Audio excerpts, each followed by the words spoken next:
Heartbreaking news out of California after 4 current and former employees for Los Angeles Sheriff's Department died by suicide this week, all within 24 hours of each other.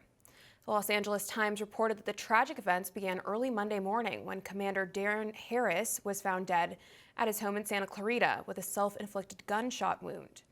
Harris served as the Sheriff Department's chief spokesperson during his 25-year career. Now, later that same afternoon, authorities found the body of retired Sergeant Greg Hovland at his home in Quartz Hill. That night, another employee for the Sheriff's Department, who has not been named, was found dead at a home in Stevenson Ranch.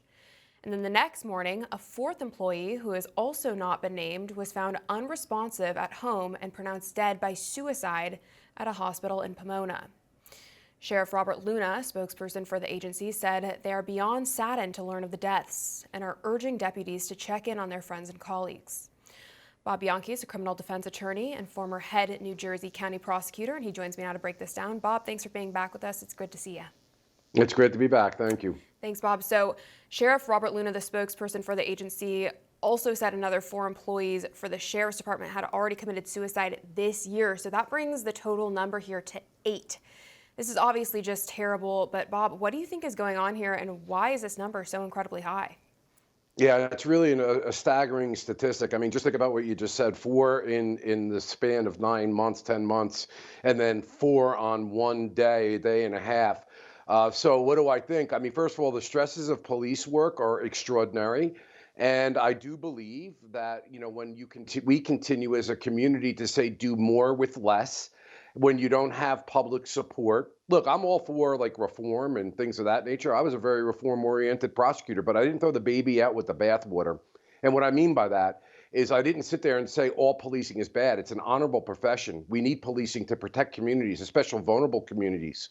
And police are now between a rock and a hard place. They're being monitored excessively, I believe, in some instances, and in some instances not. But let's find the happy medium. Right now, police officers feel if they interdict and they do law enforcement, they could be subjected to losing their jobs or worse yet, going to jail. And they're not getting the support in the community. And I think it's having a psychological impact upon not only their ability to do their job, but their psychological well-being. And again, I emphasize, it does not mean that there can't be reform and better police practices. There can be.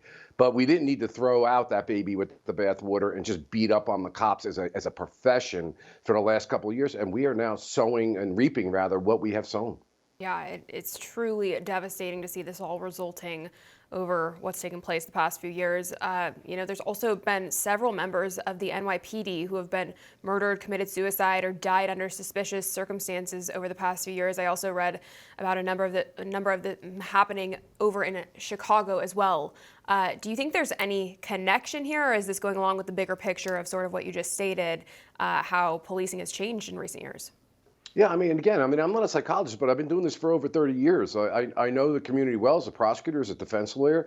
I do believe that there's a hopelessness that they feel. I mean, I tell people all the time now, I never said this 5-10 years ago. I tell people, you're crazy if you want to be a police officer. I mean, you're literally looking over your back all the time. And if you're doing the wrong thing, you should be looking over your back. But for many of the officers that are trying to do the job, they feel like they're hamstrung. They're not supported. They're seeing crime going out of control. They're in danger. They're worried about people from their own department. They're worried about the community. They feel like they can't interdict. They feel like if they defend themselves that they're going to be, called onto the carpet. I mean, it's almost like at a point right now where it's like shoot and get shot first, then shoot back.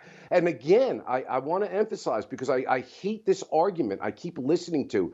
I was balanced.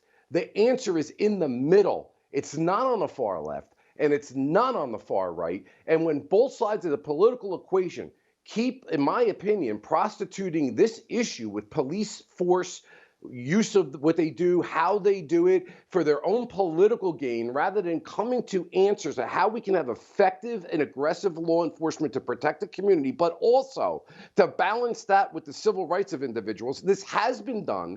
This can be done. I've done it. But the politicians on both sides of the extremes are ripping the law enforcement community and the justice system, in my opinion, apart. And this is why you see people in a psychological downspin, in my mind, my feeling.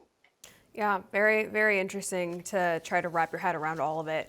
It's definitely an increasing issue and one that we should all be aware of. Now, in other news here, Nashville police said Wednesday that 7 officers are now on administrative assignment as authorities continue investigating the leaked 3 pages from the Covenant School Shooters Manifesto. So I don't know. Obviously, this thing was authentic. Why do you think it is, Bob, that they're still trying so hard to cover up the motivations of this murderer? Is it because she's a member of the alphabet community, or is there another angle here that the authorities maybe don't want us to know about? I don't know. I mean, from a law enforcement perspective, there's no way in the end analysis you are going to prevent this information from coming out. It's in court right now, and there's attention. But listen, if you leak information from a law enforcement point of view that has not been permitted by either your superiors or from a court of law, then you should be held accountable. We can no longer continue. Again, I'm going back to the same thing again. It seems to me that if you're on the side of the release and leaking of information that supports your political opinion on the right, then it's okay. But when it happens on the left, then it's not okay. And the left looks at it like, well, if it supports our position on the left, then it's okay. But if it's on the right, then it's not okay. Stop. Everybody, please, the leaking of information, this is not a whistleblower, this is not a situation when something is being exposed, it's being withheld from the public or the correct data. This was simply gratuitously given without the authority of the superiors or a court. We have to have guardrails. So I am not sympathetic to the releasing of this information. I think it's outrageous to have done to the families. Who, as a prosecutor, you want to prepare when information is coming out. But by the same token, let's get to it, do the court analysis that needs to be done, and get this information out into the public. I could care less at what people's motivations are, so long as it's done according to a process that's followed, irrespective of your political point of view. Yeah, absolutely. Well, I think bottom line is people deserve answers, and I guess we'll just have to stay tuned to see what happens there. This last story I have for you, Bob, is kind of a nonpartisan one, but I'm curious to get your take. A New York City man was arrested for using a gun, to save a woman from getting robbed. And according to reports, the man, whose name is John Rote, fired off a warning shot when he saw a homeless man starting to harass a woman and threatening to steal her purse. Now, fast forward, John is the one who is behind bars. Bob, what's happening here? How is this even possible? Am I missing something? Because this guy, to my knowledge, doesn't even have any prior criminal history. Yeah, well, he was arrested for unlawful possession of a weapon and firing 2 rounds, actually, in a subway, which is an extremely hazardous and reckless thing to do. And it's not even, from what I'm gathering from the stories, this other person who was, quote unquote, going to take the woman's purse is a known person to law enforcement, is a socioeconomically deprived individual. So, of course, he was arrested, too, for what he was trying to do with the woman. So, I mean, clearly arrest him for what he's trying to do if it was illegal with respect to the woman. But, respectfully, I mean, at least this is the way I feel. You can't have people carrying prohibited weapons that they're not allowed to carry, firing rounds off in a subway. I mean, let's look at the story if it changed a little bit. And a 6-month-old was in a carriage and got struck by one of these bullets. Bullets will just stop. They ricochet. You're in an environment where it's even worse. You just can't have people pulling a gun out. His life was not threatened. Her life was not threatened. And just firing 2 rounds into a subway. So I think both prosecutions of the guy who's accused of trying to take her pocketbook and the guy who brings a gun into a subway station illegally, whether you agree with the Second Amendment issues with it or not, it's still a violation of law in New York. And then firing 2 rounds, as a law enforcement officer, you have to prosecute that individual. Very interesting. I guess the moral of the story is if you're in New York, just mind your own business. Don't get involved. Bob, thank you so much for joining us today. We're all out of time, but I appreciate your insight. Thanks very much. Have a good weekend. You too. For all our viewers asking where One America News is heading in the future, we would like to introduce you to OAN Live. OAN Live is the best way to stay up to date on all of the hard-hitting, straight-shooting, national and international headlines. And the best part is, OAN Live is only $4.99 per month.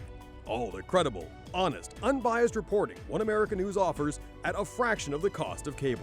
Just go to OANN.com to easily sign up for OAN Live and stay informed.